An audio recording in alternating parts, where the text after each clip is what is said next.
Good afternoon, everybody, and welcome to the show. Today, we're going to look over a video from Dummy Kruger, and this will be over Dumbwaiter, but this is one of the videos that Dummy Kruger did with DUI Guy. But first, I'd like to say welcome, everybody. Hey, Greg. Welcome to the show. So we'll get started here.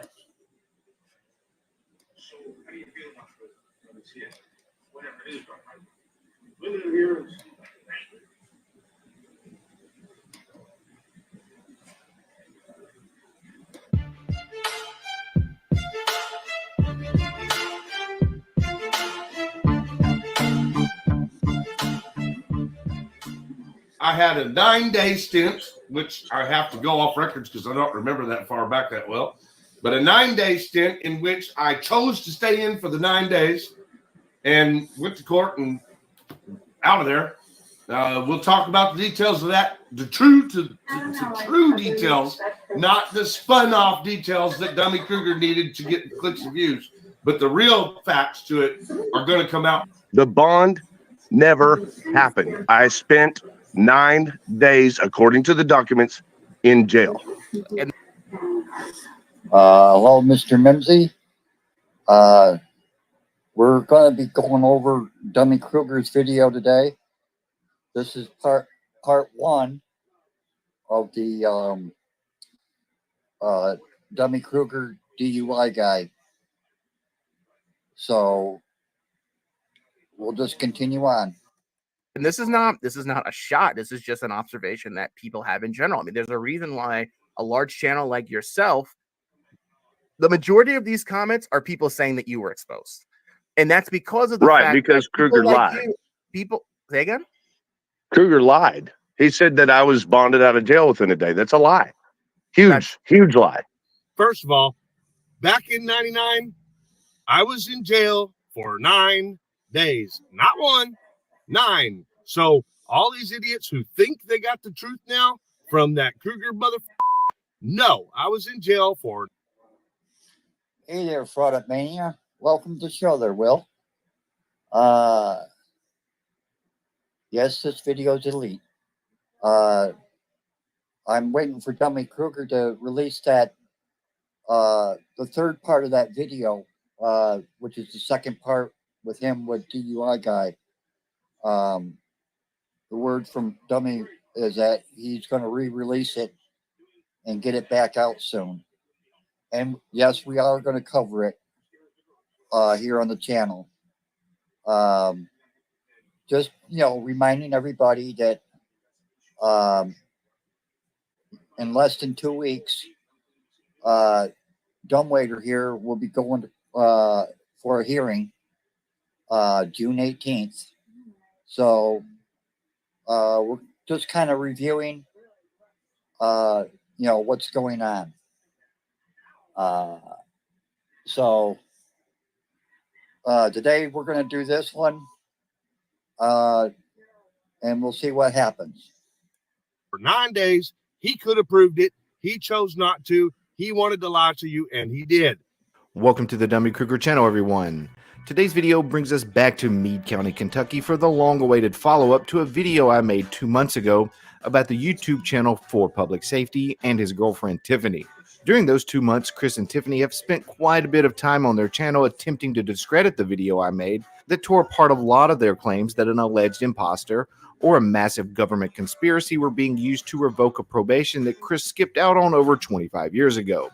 He's referred to me as a liar, a scammer, a fucking dummy, which honestly is my favorite because he's not smart enough to figure out the play on words. He's also claimed that I made my video with the help of other YouTube channels and even a Kentucky public official, neither of which are true. Every single video that I've produced to date, I've done entirely on my own with no one's help. That is, until today. For this video and one more to follow, I've joined forces with attorney Larry Foreman, also known as the DUI Guy on YouTube. A few weeks back, Chris reached out to Larry for an interview where he wanted to discuss the ongoing, quote, corruption in Meade County, Kentucky, as well as his 11 charges that he's currently facing there. This is how that interview started. I'm a lawyer, investigator, publicator, whatever you want to call it, So to me, this is all this is all new stuff. You know what I mean? Yeah. Well, I appreciate you doing some research on this too, and I expected that you would, because you are a very good attorney. Well, I knew you wouldn't come into the subject half-assed, so I appreciate that you did your research. I'm told sometime before this interview took place, Larry was informed by multiple people of the video that I produced on this couple that showed how much they've been lying to not only their audience, but seemingly the courts as well. My video, on top of Larry's intrigue surrounding this case, became the focal point of the interview. When Larry confronted Chris about all of the issues that I pointed out in my video, he got back what most of us are used to when watching Chris. Lots of stumbling and bumbling and word salad. Here's some of what Chris has been saying about Larry since that interview. If you work in IT, you need a Terra. With remote monitoring and management, remote access, help desk. Apparently the trolls got through to the Mr. Foreman, the DUI guy. I thought he would be a little smarter than to just listen to what they're just saying and running with it. If you're wondering, I'm not very happy about the situation because I do not like being falsely accused by an attorney.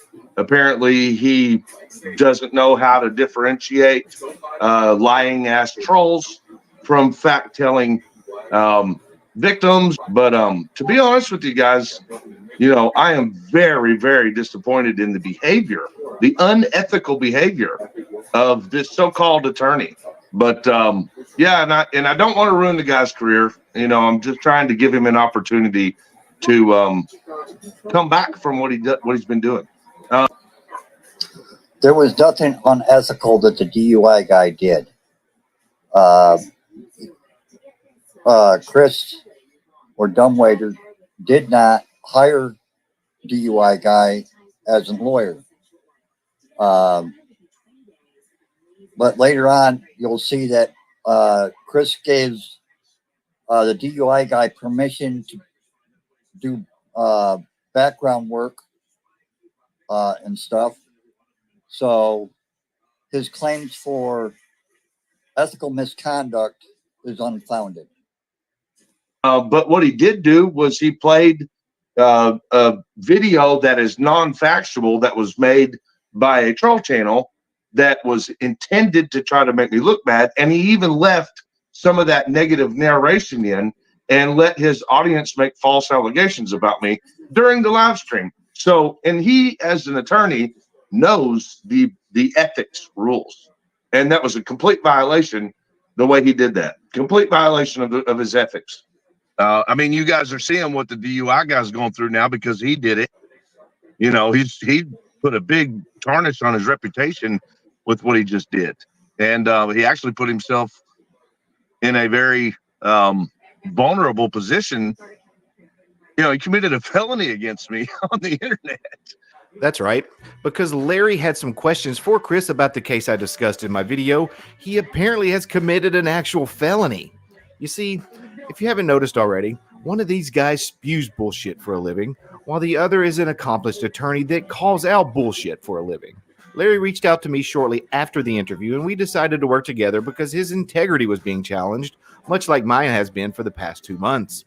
Larry went to work and obtained over 200 certified court documents over a span of 26 years throughout 4 different Kentucky counties, as well as almost 3 hours of actual court footage. We worked side by side to piece all of this information together, and I'll be sharing everything we've learned in my next 2 videos.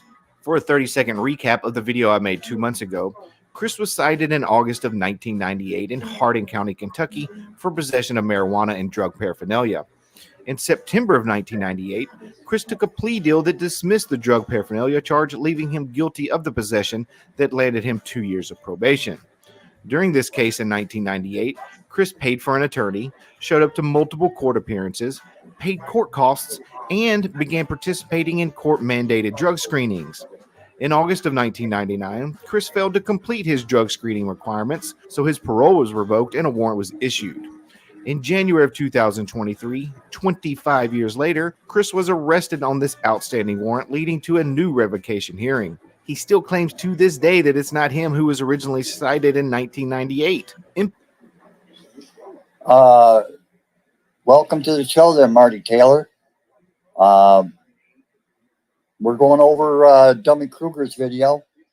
I hope you and everybody enjoys it. And please hit the like button when everybody is going either in or out. But this is reviewing everything. Part one of my follow-ups, we will be covering a different case that took place in Meade County, Kentucky in 1999, where Chris pleaded guilty to assault 4 charges. This case was used as evidence by the prosecutor during Chris's revocation hearing that helped prove it was actually him, not an imposter, nor a conspiracy, that was cited and pleaded guilty to possession in Harding County in 1998. So, why is this 1999 assault case even relevant to the discussion? And why does Chris keep telling his followers that it's not? There is no connection, guys. There's no connection between my real case that happened in Meade County in 1999 and the alleged marijuana case in 1998. Fraudermania, when's your next live or your next premiere? For everyone, please, subscribe to Fraudermania's channel, Lucid Dreams channel.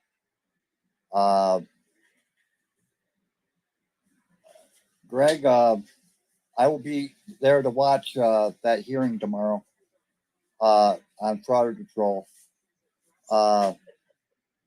So,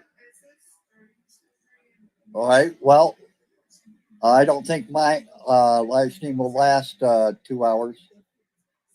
They usually last about an hour. I'll be there, Fraudermania, to watch. So hopefully everybody will go over to your channel and watch yours there, Fraudermania. Oh, also, for anyone, if Gremlins comes in, please check out his channel. He just celebrated 500 subscribers. He's got an excellent channel that he does. So we're all be going to enjoy this day. Court video from way back when that you've seen circulating the internet of me in 1999 has nothing to do with the marijuana case in Hardin County. Those are 2 completely separate counties. Okay. The main reason these 2 cases are related are because of the signatures. Let me explain. In his 1998 possession case, Chris signed these 2 documents here. One being him agreeing to the conditions of his probation, and the other one he agreed to random drug testing by a company called CAPS. The prosecutor seeking to revoke Chris's probation used these 2 signatures and compared them to 2 signatures that Chris signed on April 5th, 1999 to bond out of jail for his assault case. That's the one we're discussing today. Chris claims that none of these signatures are his. According to Chris, the 98 signatures were made by an imposter, and he claims he never bonded out in 99. Thus, those signatures are obviously fake as well. Like, there's no doubt in my mind they're conspiring 100% to try to do that with that paper. It is ridiculous. And it's the document that makes 0 sense. Not even if someone was using my ID. It's the document out of the whole case that is absolutely fabricated all the way to the core. However, those weren't the only signatures that the prosecutor used for comparison during his revocation hearing.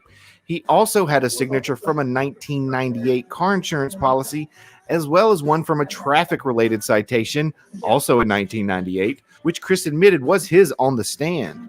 We're going to dive deeper into these signatures and other newly found evidence in part 2 of this video. So, why else is this 99 assault case in Meade County, Kentucky important? I'll let Tiffany explain that to you. the prosecutor trying to say, well, you know, this guy was here on this day and he signed this. And then he brought out the paper that is in question about how supposedly Chris bonded out of the jail. And that would have been, I think it was the jail where he was in, it was in Meade. That's the reason that we were going to get those records. So he said, you know, what about this paper here that you signed where it shows that you bonded out? And Chris let him know. He's like, I didn't bond out. So then he pointed out, he's like, so it says that here you came back to court like 9 days later. And the dates that he was questioning are the dates that the Hardin County incidents roundabouts occurred. Chris and Tiffany have said on multiple occasions that it couldn't have been Chris that was cited in 1998 for possession, and it couldn't have been Chris that began participating in drug screens because he was in jail for his Meade County assault case for 10 days straight between April 4th and April 14th of 1999. However, the incident in Hardin County happened on August 22nd, 1998. Tiffany, those dates aren't remotely close. They're actually 225 days apart, to be precise. Chris even took this claim further, writing in one of his motions to dismiss. He wrote, I'm requesting your honor, if you may please dismiss case number 98M50948 based on the following facts. Now, I did emphasize fact here. I'm pointing this out because Chris alleged that in my original video, I misrepresented his statements by presenting them as facts instead of his opinion, which wasn't true at all. There's a lot of stuff in my content where we didn't know what was going on, but we were, hypothesizing what we expected or what made sense at the time. He took a lot of that type of stuff out and clipped it and then put it towards the end as if we were saying it as fact. What exactly was he claiming was a fact in this motion to dismiss? He wrote, the dates of the probation visits, verified by date and ID, happened 2 times in which I was incarcerated at the Meade County Jail. I didn't leave that jail except for court. The dates in the case file for this time period range from August 1998 to November 12th, 1998. Chris wasn't arrested for assault until April 4th, 1999, almost 6 months later. As for his probation visits, the only one on the entire file is dated October 8th, 1998, which would make it 7 months before he was arrested in Meade County. All right, now that you understand the significance of the case, particularly regarding the signature on his bond paperwork dated April 5th, and considering Chris has challenged both Larry's and my integrity, we've decided to release the complete timeline beginning on April 3rd, 1999, to show everyone what exactly happened. I would have kept this follow-up to only the relevant portions like I did in my first video. However, he's forced our hand. Here's how. Well, if Tiffany is in law school, she's got a lot to learn, especially when she writes up this cease and desist letter, which should be cease and desist. Her spelling is atrocious. No other law or attorneys are going to be able to read that paperwork. You don't become a lawyer after one class. There's a lot of things I don't think Dumbwaiter understands about becoming a lawyer. First of all, you got to have a high school diploma, a 4-year college degree. Then you got to go get accepted into law school. Then you got to pass a bar. You just don't do it in months. It takes years. So, yesterday I covered that cease and desist letter, and it's even raising more questions because that's come into question on Dumbwaiter's current felony charges. Chris and Larry started the conversation. I had been facing a really strange case, which we won't get into, but it's not a real big deal, just a little misdemeanor case from Hardin County, Kentucky. And in that, I needed records. I needed a copy of my actual records from my cases in my lifetime, all the way back to 1999. So there was a record that should have been on file in Meade County, Kentucky, concerning a case that was about me in 1999. Why would it be So- in Meade County if it's a Hardin County case? I'm confused. Well, they were using they were cherry picking some records out of a case that was in Meade County in 1999. In the Hardin County case, they were doing that. Someone has been cherry picking records out of this Meade County Assault 4 case, but it wasn't the government. Larry next starts going over the timeline with Chris. This is you, right? So this is Yeah. you, correct? That is me, right? That is you. So Christopher Ryder. But anyway, let's just keep going because this is fascinating to me, like what they're doing to you. It's Tiffany is in college. She should have started classes back in January. To start almost at the time of graduation on semester programs, and something sounds fishy. Unless she's on a program where it's trimester, where they do start after, midstream. But she's got to get through all the basics. I still question if she's got a high school diploma to consider, trying to work for a bachelor degree. I also have other assumptions that this might be a way of trying to get away from paying child support. That's my opinion. Things just don't sound, it sounds too fishy. Cash for $1,000. You posted $1,000 bond. It was set on April 5th. After you get arrested over this, right? Yeah, I got arrested over that one. Right. Okay, so you got arrested. The incident happened on April the 4th. Bond is set the next day on April the 5th, and then you post it. You post the bond April 5th, 1999. Cash for $1,000. Does that sound right? Hi, I didn't say hi yet to Cyber Rex. Welcome to the show. Hey there, Gremlins. Welcome to the show. I also said something about your channel. I hope people subscribe to it. I think your next show will be tonight or this afternoon. I'm not sure when.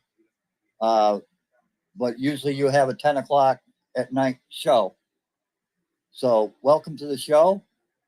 And I'd like to say thank you again for my logo. So let's continue on. Not to me. So of course, I'm trying to remember back 25 years ago, but to my knowledge, I do not remember any bond at all, paying any sort of bond. Now, I'm not saying now maybe somebody else offer, posted it for you. Is it possible? Again, I don't know. So that's what I'm asking. Yeah, it's possible that someone posted a bond, but here's the thing, Larry. I didn't get out of their jail. I served jail time on that incident, and there was only one incident that occurred in Meade County in 1999, and I served the jail time all the way through until the hearing was over. Not only do I have the bond paperwork showing he did get out of jail on April 5th, but I actually have more receipts. Let's take a quick look at what Chris recently said, explaining to his audience the types of receipts that are to be used to show proof of something. You made a good point there, Marty, Taylor.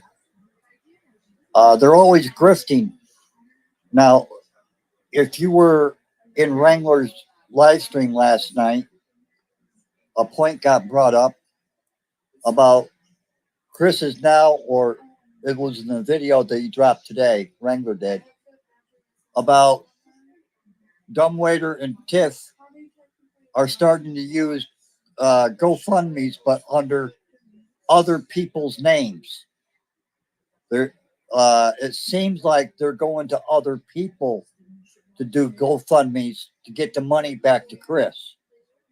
So it might be something that we might have to make aware to our subscribers and everybody to be on the lookout for these offshoot grifting that Chris is doing. Maybe that's why he seems to be not putting out too much content, but going to people that, oh, I need help, or it's a way of trying to grift, not using their names. So be on the lookout for this scam artist. And I sent them all the receipts, the bills, the receipts and the bills, and the paid, like not receipts as in, receipts that the dumb fucks from Troll Worlds talk about. I mean the actual physical receipt, right? Oh, you want an actual physical receipt that shows you did bail out on April 5th. Sort of like this one that literally says cash receipt with your name, dated April 5th, showing you paid $1,000 to bail out. I know I'm a dumb and all, but will this suffice? The next clip, he goes on to try and explain to his audience the dates that Larry was just asking him about. Now, in 1999, April of 1999, matter of fact, April 3rd, and it also says April 4th, and it also says April 5th of 1999. So April 3rd, 4th, and 5th, it's like they can't get their record straight. But and this one really was me, okay? Either they're saying, according to the records in Meade County, totally different county, that the incident occurred either April 3rd, or some of the records say it occurred April 4th, and then some of the other records say it occurred April 5th. I'm not shitting you guys. I'm saying the 1999 in Meade County, it was me. That's no lie. That's not wrong. That wasn't. Now, I don't know why the records aren't clear. That's a big question for Meade County. There's one thing no one has ever accused Chris of being, and that is bright, because the records are 100% clear. Let's go over these dates. Per the police report, the date of incident occurred on April 3rd, 1999. As for the narrative, argument led to a physical altercation. Victim stated perpetrator got violent, hit her several times in the head, some bruising in the left ear. Also, Perp put a pistol to her head, threatened to end her, and then end himself. Victim stated she couldn't get away until today to report the incident, which was the day after it occurred on 4/4/99, which happens to be the day he was also arrested. And then it was filed April 5th, 1999 at 9:07 a.m. This is what Chris tries to do. He tries to throw all these random dates together to muddy the waters. As for the incident, of course, Chris tells his audience that none of this is true because when it comes to him, everything that paints him in a bad light is obviously a fabrication. Here's what he tells his audience happened that night. That girl who's cheated on me, and that's how I ended up with the battery. She cheated on me, and it was with a guy who's no longer with us. Apparently the guy passed away, so I'm not going to talk shit about him or nothing, but that's what the fight was with him. and it turned out she'd been cheating on me. How dare you have a fight with your girlfriend's boyfriend in your place? In my house. Don't you be defending your property.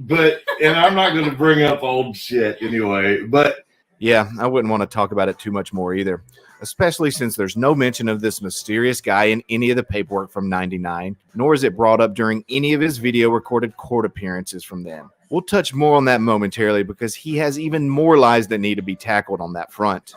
So to recap, the incident occurred on the 3rd, arrested on the 4th for assault, and bailed out on the 5th. Something else happened on the 5th as well. Not only was he charged for assaulting his then girlfriend, she sought out and received a temporary DV emergency protection order against Chris, with the full hearing scheduled 9 days later on April 14th. During that time, he was ordered to stay 500 feet away from her. Okay, so that brings us to his arraignment date that took place on April 7th, 2 days after he bailed out. Watch this clip. According to the records, okay, I'm just going off of what I have. You're saying this is you. So this one with the date of birth, Christopher Ryder. You're not sure about the bond, even though it says cash $1,000 posted, set on April 5th, posted on April 5th. You're not sure about that. Maybe somebody else. Maybe we don't know. But this is you. You're supposed to keep 500 feet away from Georgette, who at the time you were in some sort of relationship with. And according to the records, April 5th, 1999 was when you were arraigned. Then they moved it a couple days, probably because you were released. This is very common. Again, I'm a practicing attorney. This is Kentucky. So for me, this is very, very easy in the sense of I have personal experience with exactly that. You know, client gets out of jail, then they don't have a court date, you know, immediately then and there. They will push it back for a couple days. So the arraignment in this case was originally scheduled for April 5th, 1999. And then it was rescheduled for April 7th, 1999. So it's still the arraignment. So, April 7th was his arraignment date for the assault charge only. Remember, the DV hearing isn't scheduled until the 14th. And what happened next is where it got really interesting for Larry and me. I've always been of the mindset when dealing with Chris, if you let him talk enough, he will eventually F himself over. And of course, he's done just that. During his interview with Larry, Chris made reference to a second court video that took place on April 7th that I wasn't aware of until he released it a few days ago. He claims that I was aware of this video, but of course, most of us know that Chris is a liar. He claimed that this newly surfaced video would prove that I lied to my audience and that he did, in fact, not bail out. He claims that I didn't show this new video because it proves that he stayed in jail from April 4th through April 14th. Even though we hear him on video telling the judge on April 14th that he only stayed in jail for 1 day. Forget about all of the paperwork proving he spent only 1 day in jail. We have actual video of him saying it. Let me show you how we do stuff around here. Actually, my department uses Monday.com, so I'm good. Work management. You satisfied his services, your lawyer on this assault charge. All right, court accept your guilty plea and the recommendation. 6 months, Your Honor. They're going to give him credit for time served. The rest will be probated. And the conditions that he abide by the terms of the domestic violence. How many days did you get? Okay. Where I'm circling right here, Chris said that he got in a fight with a dude. Does she look like a dude? Hey, Chris, how much of a liar do you think you are? That is not a dude. That is a woman that you held a gun to her head. It don't take a rocket scientist to figure out that ain't no dude. You got one. Okay. You'll be sentenced to 6 months in jail, probated after the 1 day you served. The rest of the time probated for 2 years. No other public offense and no contact with Ms. If you don't want to believe Larry or me, fine. Then believe what your eyes and ears are telling you when Chris tells the judge he only spent 1 day in jail. We'll get back to the 14th momentarily, too. Going back to his arraignment on the 7th, this is what Chris claimed was in this new video that proved I was lying. The problem is that there's a whole nother Meade County video that I do have that shows me being told that I'm going to jail. Do I not?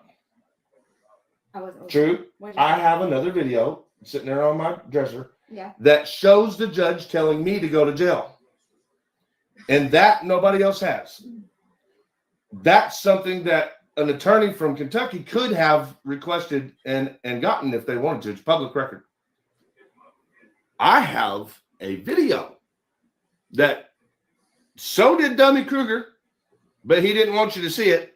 And the video that Dummy Kruger didn't want you to see, I have. It's on April 7th, and I'm in the courtroom, and I was put in the jail. Not released, put in.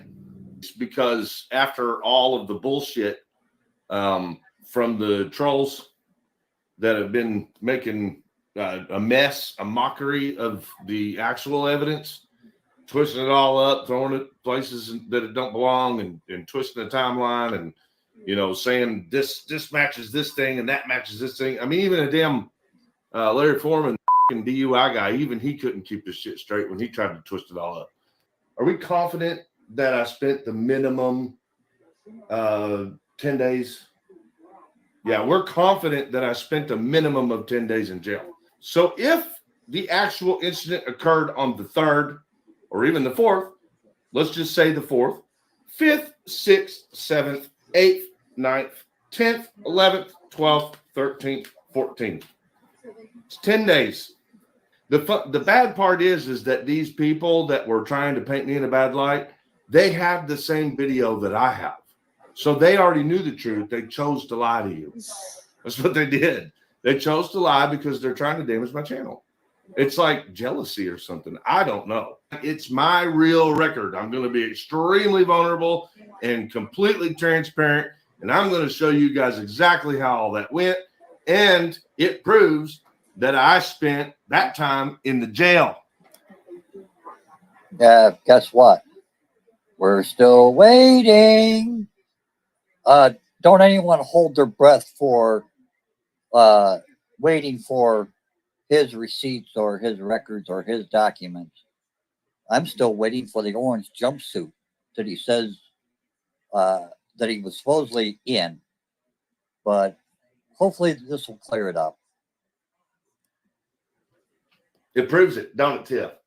But they're also trying to discredit me and make me look bad by cherry picking portions of a video that I'm going to show you guys the whole video. That's what I'm going to do. What do you think of that, Tiff? I'm going to show my audience the whole record that's available. He's acting like a little kid. I'm going to show something very, very important. Flop. Try again, dumbwaiter. You're a real scammer. You like that? Take part in the large-scale Battles of War Thunder, an epic multiplayer action game with military vehicles. Tanks break through the enemy's defense line. Jet aircraft tear through the sky. Oh, you were going to show the whole record. Then why did you only show half of it? Needless to say, I was excited to see this newly found footage because even though Chris claimed I had it, I didn't. But thanks to Larry Foreman, I do now. During his yammering about this video, Chris made a specific comment that let me know without a doubt he was about to drop a copious amount of bullshit on his viewers. Check this out. And then it's saying on these records, on the paper, that on April 7th, which is 4th, 5th, 6th, 7th, 3 days later, that a bond was posted. Did you catch it? I knew something was going to be up with this video because of this specific clip here. In order to make his story fit, he had to tell his audience that the bond, which I've been discussing, occurred on April 7th. However, as I've already demonstrated, it was actually posted on the 5th. He had to fabricate this new date to make it seem like he was still in jail on the 7th before his arraignment. This was the only way he could align this narrative with the new video he intended to post. Another attempt he made to support his narrative, claiming he didn't post bail and stayed in jail from April 4th to April 14th, and therefore this signature wasn't his, was to only play a portion of this new video from the 7th. However, as I mentioned earlier, Larry got me the whole video, which completely obliterates everything he just said. Who's ready for it? So he literally starts off the video with a complete falsehood. We know these two cases are related because 1, the signatures, and 2, the fact he kept trying to tell his audience he was in Meade County Jail while dealing with the marijuana case. By the way, Chris, why didn't you mention the scales that were confiscated during that time? More on that in the next video. So this is the very first clip he began playing. The first thing I noticed is that he zoomed in so the date and timestamp wouldn't be visible. So he added his own date sans the time. Curious. Mr. Reader, who went back to the jail on $2,500 cash bond. Mike, I just blanked out on Mike's last name, with the sheriff's department, did go out with him. He's not real smart. I didn't think he's nervous. You need these back? I did not go back and visit him yet, but I did confirm that the sheriff's department did go out. Doors were locked. By playing these clips out of order, they make absolutely no sense at all. I believe he did this to make it seem like this happened at the beginning of the day, to make it look like he was in jail prior to this hearing. Therefore, he didn't bail out on the 5th. Oh, welcome to the show there, Dixie. Yeah, once Dummy Kruger straightens out what Dumbwaiter did, especially up here where in the regular court video, you'll see the time, date, and stamps.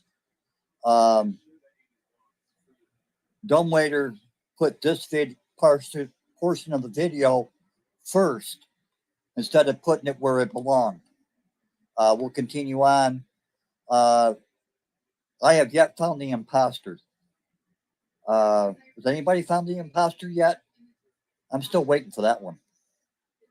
When we watch the clips in the correct order with the correct timestamps, you'll see that this scene happened 2 hours after his initial appearance. He also cut this conversation short and left out some critical information. We'll get to that in a moment.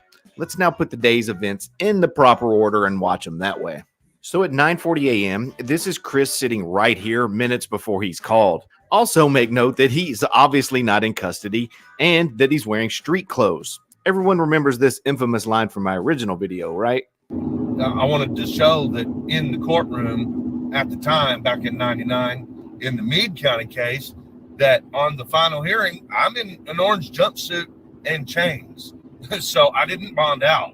And now that these videos have been released, he's come up with multiple excuses as to why he told his audience that, including this one.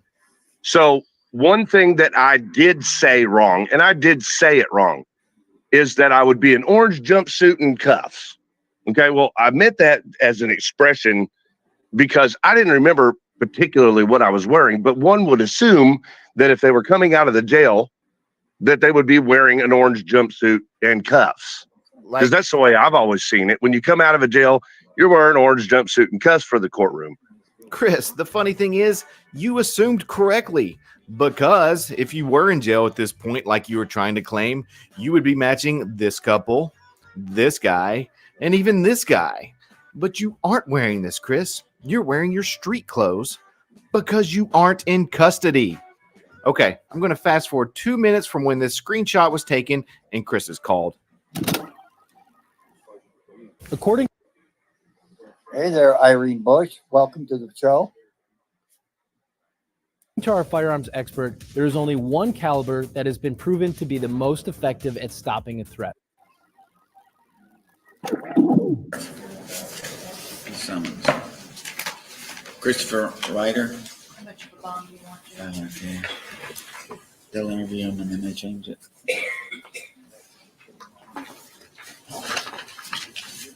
Christopher Ryder. And you live 35 Chester Lane, Brandenburg. And date of birth. Charged of assault in the 4th degree.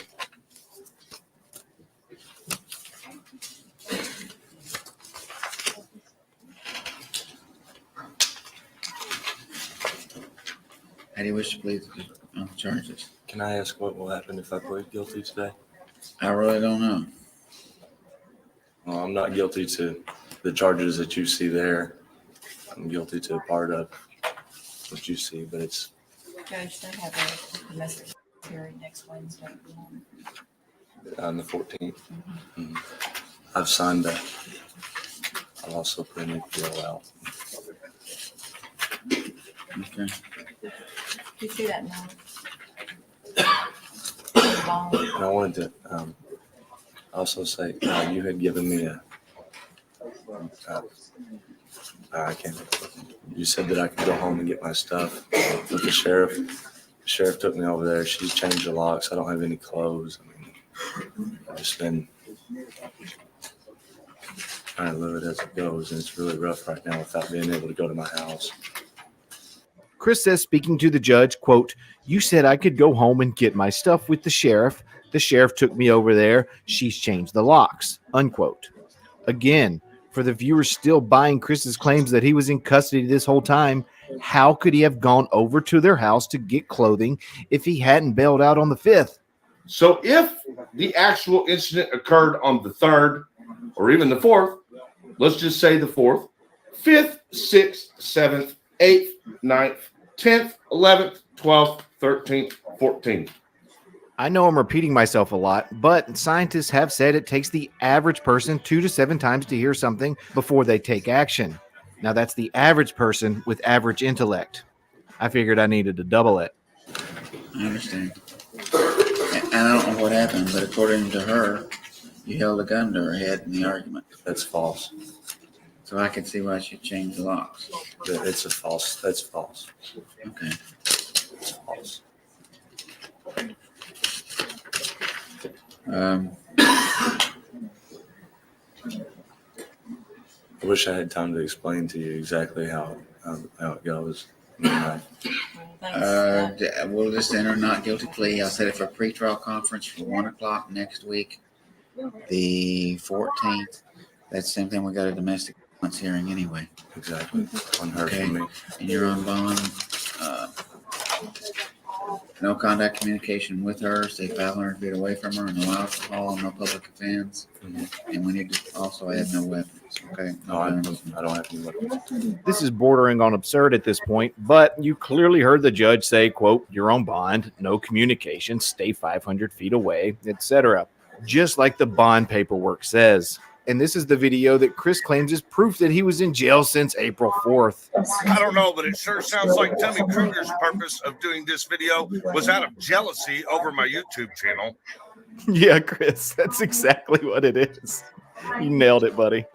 All right, up next is where Chris gets himself into a little bit of trouble, but it's actually not his fault. The judge makes an error that will get cleared up later on in the video that he didn't show you. Sir, is there any way that someone could try to attempt to go to my house with me again so I can get some clothes anyway? Phone numbers, things like that. I don't have anything because, I mean, that's my house. Well, you know, usually when we have a domestic and the police remove them and say don't go back and they're chomping at the bit to go back, I will really want to put them in the jail until the meantime because you don't have an absolute right to go back. Yeah. I just feel like, you know, since I understand that, but between the bond and now and the domestic violence, you've been told no about 4 times. Now, is there any part of no we don't understand, or I need to let you have a seat over here? You're really making me nervous that you're going to walk out of the courtroom and go back anyway. No, because sir, you want to stand on your rights. No, sir, I won't. And I mean, I was allowed to go back. It was that she had changed the locks, and at that time, I couldn't get my stuff. I don't remember allowing you to go back. I thought we told someone to go for you. If you went back, you need to have a seat. Have a seat over here. We need $2,500 cash bond. No contact. Have a seat. Because I don't think I told you you could go back. I told you to send somebody to get the clothes. You went to the door. You have a seat. You said no several times. Have a seat.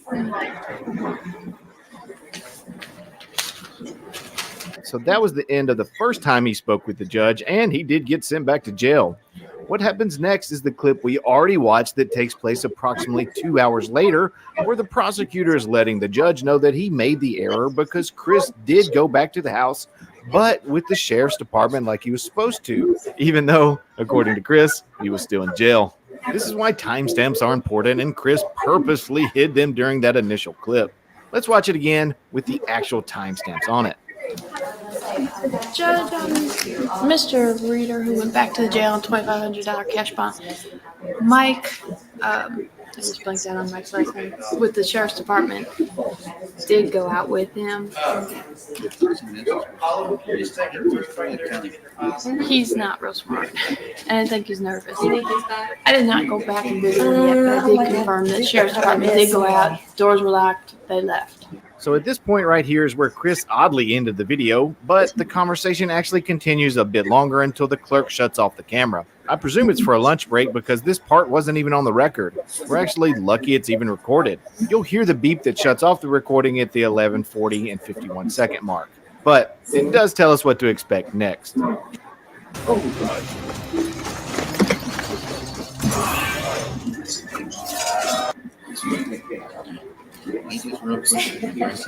How about, do you want, I'll go talk to him and find out if he needs a court-appointed lawyer, but you might want to talk to him at the end of the day.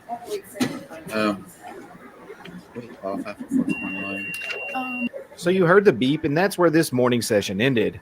But what did we hear? She mentioned she'll go talk to Chris to see if he needs a court-appointed attorney, which he does get. She adds that the judge may want to speak with him again because he made an error in sending Chris to the jail with a new $2,500 bond because Chris actually did what he was supposed to do, go to the house to pick up his things along with the sheriff's deputy. Going back to the video, the very next frame from this one here jumps right into the middle of a conversation where the judge is talking with Chris. Chris is off screen, but you can clearly hear the same voice. And he's also telling Chris not to go back to the house. But don't go back down there. Let Mr. Scott help you take care of that or whatever. Don't stay right, sir. So it was brief, but you can hear Chris saying, quote, "I understand that, sir." Also, remember when the prosecutor mentioned she was going to talk with Chris about a public defender? Well, she did. This is him, attorney Mark Scott, who appears alongside Chris when he pleads guilty to assault 7 days later. He has signed it. He's initialed it from this date. Right there. You may have been doubting us at this point that it was actually Chris off screen. However, that last sentence where the prosecutor says, quote, he's initialed it, is undeniable proof that it was Chris. What exactly did he put his initials on, you're probably asking? Let me explain. Going back a few minutes ago during Chris's morning hearing, you'll hear the judge reading verbatim his bond paperwork from April 5th. But he added something. No contact communication with her, stay 500 feet away from her, no alcohol, no public offense. And we need to also add no weapons, okay? No, I don't have any weapons. The judge says we need to add, quote, no weapons to the original $1,000 bond paperwork from April 5th. On April 7th, during this hearing, that's what was added, along with, you guessed it, the initials the prosecutor was just referring to. Got you, homie. We're just getting warmed up. Let's keep going. All right. You're done.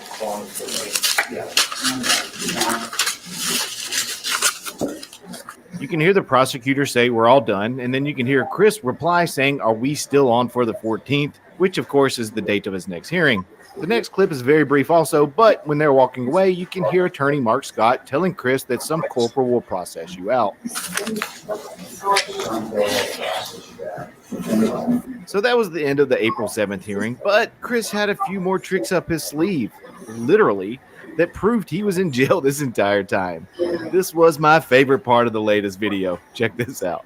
To make matters even worse, Dummy Kruger already had the court videos, so therefore he could have shown you this, which is me wearing the exact same outfit on both 4/7 and 4/14. This was just incredible. I don't know about your eyes, but according to my eyes, those are two different shirts. Have you been drinking the bong water, Chris? Because those are two different shirts. Plus, why is the date and time, of course they're changed, the lighting's changed, but those are definitely two different shirts. Incredible. To prove he was in jail from April 4th to April 14th, he shows us two different court appearances wearing street clothes. Saying that, Chris, I do have some questions. First, while you were in jail, did you purposely dye the collar of that bitchin' shirt? Because from here, those aren't the same color. As a matter of fact, one's actually short sleeve and one's long sleeve, and the whole shirts are different colors. Come on, Chris. He also said the following, which leads me to believe Chris really thinks his viewers are idiots.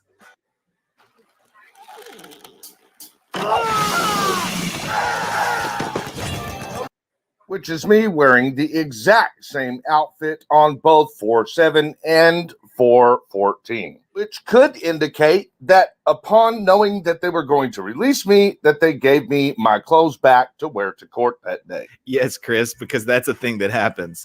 The jail staff knew you were about to plead guilty and somehow knew the judge wouldn't give you any jail time, so they let you just go chill with the rest of the gallery. I wonder why they didn't let the other inmates do that. Because the other inmates were brought out one by one, yes, still in orange jumpsuits, through this side door. Man, Chris, you sure had a lot of freedom for someone allegedly in custody. Okay, let's now move on to April 14th, where Chris has two hearings scheduled at the same time. The first one, the DV hearing to see if a longer protection order was needed, and the second being his criminal assault charge. We're going to handle the DV hearing first. Let's hear what Chris has been telling his audience about this. Oh, by the way, you all, I was not charged. I was not convicted of a domestic violence either. That didn't happen. I was right. There were two allegations thrown on the table back in '99. One was for a misdemeanor assault, and the other hearing was for a domestic.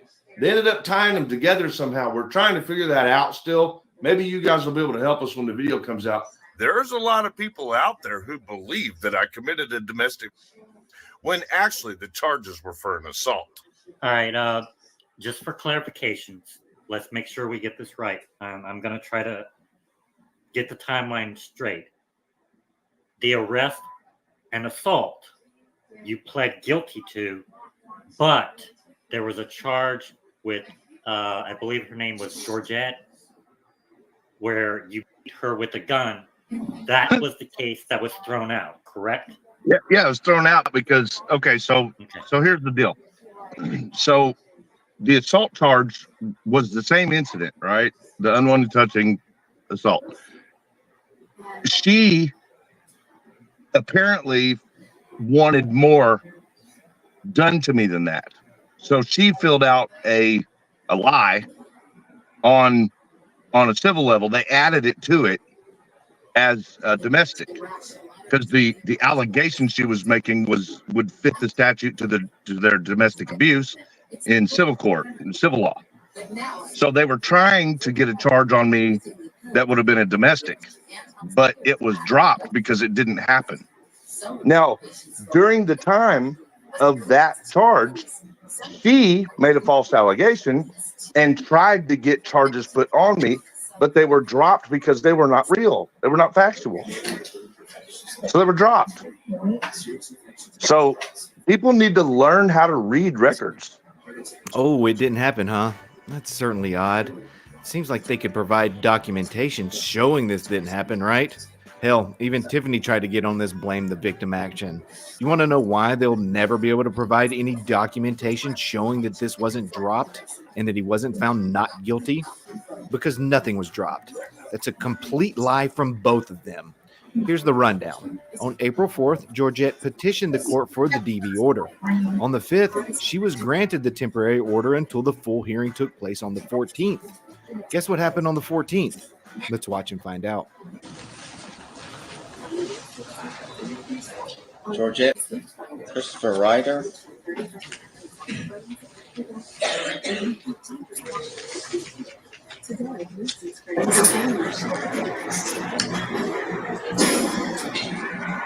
Your Honor, before we get started, my approach. Yes. There is a related criminal matter which is pre-tried, and we've resolved it. He's going to go ahead and enter a plea to that. We don't have any problem with you entering the order. Okay. Come on. Sure.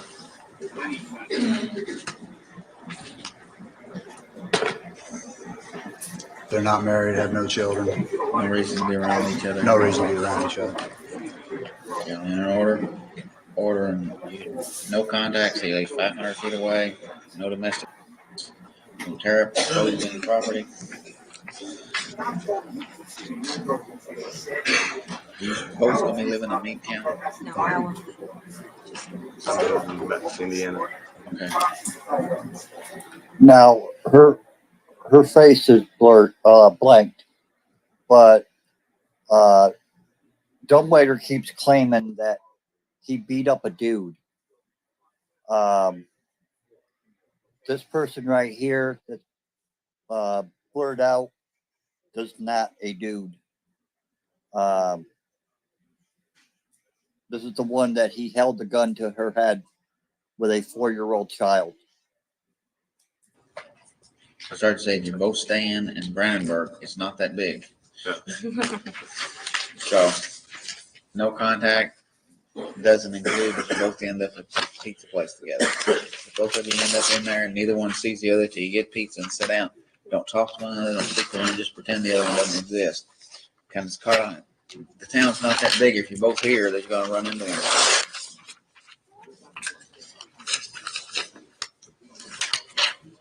Okay, I didn't put it for how long.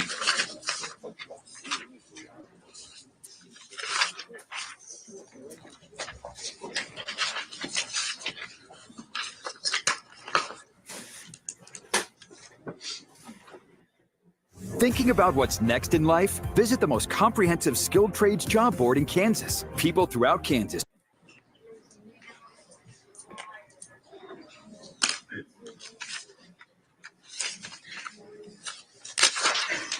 And what we're doing on the criminal charge. As you can see, nothing dropped. No one found not guilty. Just 2 people blaming the victim of a DV that happened 25 years ago. Want to know what that full order says? Let's take a look. Recall how he said on the 4-7 video that a weapon wasn't involved. Well, that's not true. They checked here that a weapon was involved and that he's believed to be armed and dangerous. Continuing, it says, for the petitioner against the above named respondent, in that it was established by a preponderance of the evidence that an act of DV or abuse has occurred and may occur again. Continuing down further, that the above named respondent is restrained from any contact or communication with the above named petitioner. The respondent shall remain at all times and places at least 500 feet away from petitioner and members of the petitioner's family or household. That the above named respondent be restrained from committing further acts of DV and abuse. That the above named respondent be restrained from disposing of or damaging any property of the parties. The terms of this order shall be effective until April 14th, 2000. And then moving on down a little bit to the bold part. And this will come in play in a few minutes. Violation of this order shall constitute contempt of this court and may result in criminal charges. Tiffany, it slipped my mind. What was it again that you said? Oh, right. How about you, Chris? So they were trying to get a charge on me that would have been a domestic, but it was dropped because it didn't happen. You both know what's about to come, right? You both know that I have the full records thanks to Larry. You both know that you've been lying to your audience. We're going to get to that momentarily. But first, we're going to tackle the assault for guilty plea that happened on the 14th. And once again, we have to go to a recording of Chris, who has an explanation of this charge. An assault for in Kentucky is literally the unwanted touching statute. That was the original charge. In other words, that's what they charged me with in the very first place. I didn't plead down. It was an unwanted touching statute that I pled guilty to. That's it. Oh, it was just a little unwanted touching, huh? Is that what happened? That was a mighty steep sentence for a little unwanted touching. The original charge was assault for state statute 508.030, and that is what he pleaded to. However, he of course had to lie about the seriousness of the charge. Unwanted touching my ass. Kentucky Revised Statute 508.030, which has been in effect since 1982, reads, a person is guilty of assault in the fourth degree when he intentionally or wantonly causes physical injury to another person, or with recklessness he causes physical injury to another person by means of a deadly weapon or a dangerous instrument. Assault in the fourth degree is a Class A misdemeanor. I'm to the point now that I believe this man is incapable of telling the truth about anything. I must have missed the simple unwanted touching in that state statute. He's going to go ahead and enter guilty plea, Your Honor. Commonwealth's going to recommend.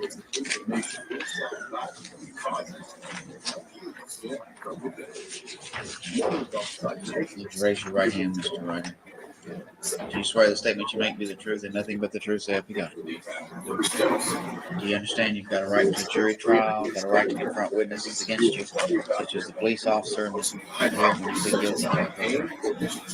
You said you got a right not to testify against yourself when you plead guilty. Give up that right. You admit here under oath guilty of assault in the fourth degree. Are you under this alcohol or any kind of medicine, any other substance here today that you can understand what you're doing? Have you ever been treated for illness? Are you entering this guilty plea freely and voluntarily? Satisfy Mr. Scott's services on your behalf of the assault. You discussed the plea with him. Yes. You satisfy his services as your lawyer on the assault. For accept your guilty plea and the recommendation. 6 months, Your Honor. They're going to give him credit for time served. The rest will be probated. And the conditions to be applied by the terms of the message. How many days? Yeah. He sentenced to 6 months in jail, probated after the 1 day he served. The rest of the time probated for 2 years. No other public offense, no contact. See it. Are you all living together or just dating? All right. What about his stuff? That's, I have it all packed up. Is there anybody in virtual that can come down and get it? I think we can work it out, Your Honor. I was going to speak with her after this about just arranging a time and a day to do that. Okay. And I'd rather Mr. Ryder didn't go up and work out with somebody else because one, it gives that eliminates chance of you all getting an argument over because you don't want to go back to jail over a lamb. Exactly, it's happened. Okay. I was going to say maybe there's a lot of paperwork that I need to get. If she wasn't there, maybe with an officer or something, just if she wasn't there for well, just the problem is the officers don't have any idea what's yours and what's hers. Well, I can prove anything I take. Well, why don't you get somebody to go down and pick it accept what she's got there, and then if there's anything else you think you need to talk to Mr. Scott and he'll work it out. Okay. I don't think she had any use for any paperwork. Okay. All right. Guilty disposition. So you pled guilty, correct? That is correct. On April 14th, 1999. Does that ring any bells at all? That sounds exactly when the time frame and everything is correct. Okay. Sentenced the same day. The cost amount $105 to the court, and then here comes the jail portion. Jail 6 months. Again, 5 months and 29 days suspended. Supervised probation. We've seen that before. 2 years. Credit, and this is what I'm very confused about. Credit for time served 1 day. They're saying you served 1 day in jail, not more. And that is not true. During the dates of April 4th to April 14th, it is absolutely true. It's been true from the jump, no matter how he likes to present it. Next up, we're going to touch on the bond one more time. And just to be very clear, I have never said that it wasn't possible that someone paid that bond. What I have said all along is that I do not recall paying that bond. Well, that's certainly some revisionist history. You've been saying it for months. Here's just one example of you talking about it. Like, there's no doubt in my mind they're conspiring 100% to try to do that with that paper. It is ridiculous. And it's the document that makes 0 sense. Not even if someone was using my ID. It's the document out of the whole case that is absolutely fabricated. Hey, dumbwaiter. Looking at you back then here, you had eyebrows. Oh, barely. What did Tiffany do? Burn them off? Just my observation. That's all. Cated all the way to the core. And then Tiffany takes it even further, saying, shouldn't we have that money since it says you bonded out, but you know you didn't? You know, if I bonded out, and I would have gotten $1,000 back, right? Because should have been like, hey, where's the money? I still can. I'm going to be like, if I paid it, where's my Your money document at? says that I bonded out for this. So I think you guys owe me some money back. Yeah, sorry to tell you this, Tiffany, but they've already paid him back. It's actually on video. Minus court costs, of course. I'd like to welcome, let's see. Hi, King Pokey. Welcome. There was somebody else that I think I missed. But if I missed anyone, welcome to the show. And we'll continue on. Court costs. How much? It's going to be $105.25. $105.25. When can you pay that? Can I pay it in sections? About $50 by May the 12th, and then the other $50 by the 2nd. But he put up his own bond. How much is it? $1,000. We have to take it out. I have to get a place to live now. Well, take it out of that and give you the rest of it back. I can't give you $1,000 back and then. Well, I'm giving him $500 today, Okay. and it's going to be I've got to take it out of there if it's your money. all of it. Yeah, it's $100. It has to, you put up your own bond, the court cost has to be taken out of it. Recordings just got better. Hey, it's Dana from StreamYard. I'm so excited to announce that local. There you go, Tiffany. I'm really glad I could clear that up for you. Chris got the $1,000. I'd like to apologize for the commercials, but since I don't have what's called a premium side, we have to suffer with the commercials. So sorry about that, everyone. Back on the day he pled guilty, minus the $105 in court costs. So I guess that has to be it, right? Chris promised to show us everything. I'm going to. I think I forgot Fat Gamer Felcat. Sorry about that, Fat Gamer.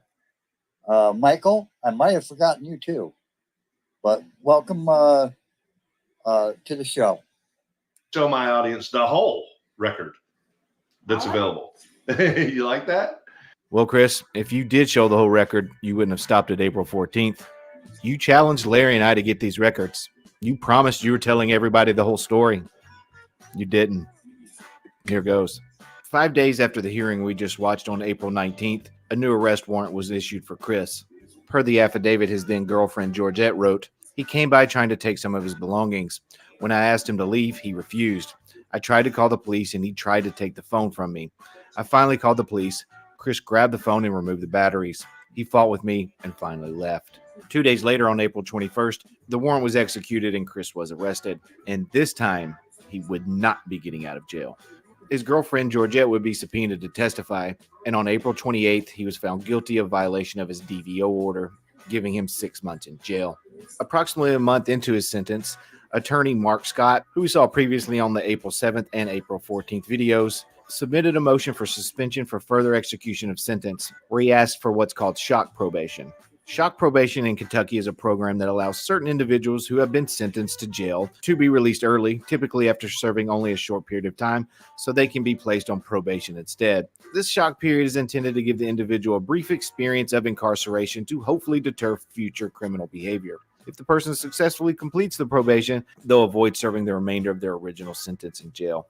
On June 2nd, 1999, the judge in his case granted Chris this shock probation after serving 42 days in jail. After that, we're really not too sure what happened. It looks like he probably moved back to Indiana and finally left Kentucky, which brings us full circle back to my original story, the marijuana case in 1998. Because a couple of months after he was released from jail in Meade County, a new warrant was issued for the probation revocation hearing that I'll be covering intensely on my next video. You can probably be expecting some of this. So basically, I want to help you find this imposter, because this is what they're trying. Listen, I don't know why you don't care about this, Chris. You should care about this a lot. This is the biggest story right here. You're saying a man pretending to be Christopher Ryder has gone to court, has done probation on your behalf, has served at least no time. Sorry. Has paid fines and court costs on your behalf. My best friends wouldn't do that for me, Chris. My best buddies would not go to probation for me, pee in a cup for 2 years. They would not pay court costs on my behalf. I want to know who's your imposter, because that is the craziest story I have ever heard in my entire life. It's going to be a wild one. Larry and I have gone through hundreds of court documents at this point to finally piece this whole thing together. We'll have some new answers, and we'll also learn how a 1989 white Ford Mustang comes into play. And I promise you guys, you won't want to miss it. Okay, everyone, thanks so much for coming by today. I want to give a big shout out to the DUI guy, Larry Foreman, because he's been a tremendous help putting this story together and helping obtain all these documents for me. I could not have done it without him. Saying all that, this is Dummy Kruger, and I'll see you on the next video. And went to court and out of there. We'll talk about the details of that. The truth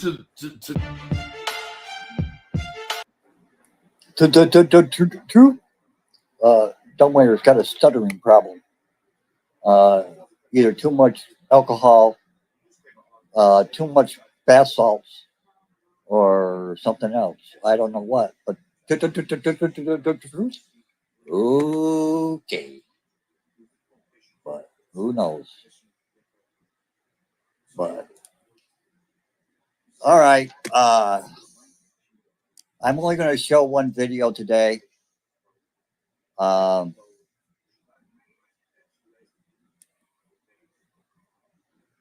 way, but as a reminder, Frauder Mania will be having a premiere at 4 o'clock. Gremlins will be having one tonight, I believe. Of course, I believe Wrangler will be having his tonight. So I think Frauditor Troll is going to be doing a, according to one of my subscribers, having a live tomorrow. So I'm not sure if I'm going to have another live stream tomorrow or I'll wait till Friday afternoons. If Wrangler doesn't come up tomorrow night, I might try to do a night live stream. So, but we'll just have to wait and see. But like to wish hello there, Giggles. Kind of came in on the tail end.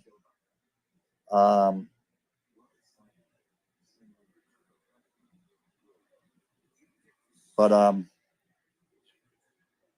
I hope everyone has a great day, and I'll probably be seeing you guys and gals and the other live streams that everybody will be having.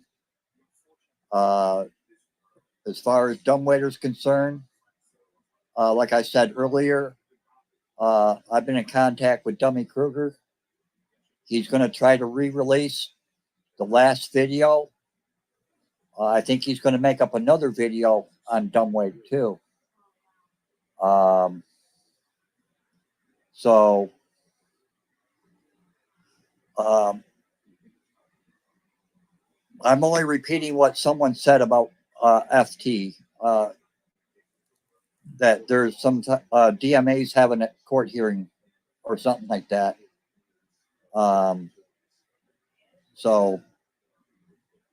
But I hope everyone has a great day, and we'll talk to everybody later. And I hope everyone enjoys the show. Please hit the like buttons, please. And we'll see everybody on a different live stream. Have a good day there, everyone.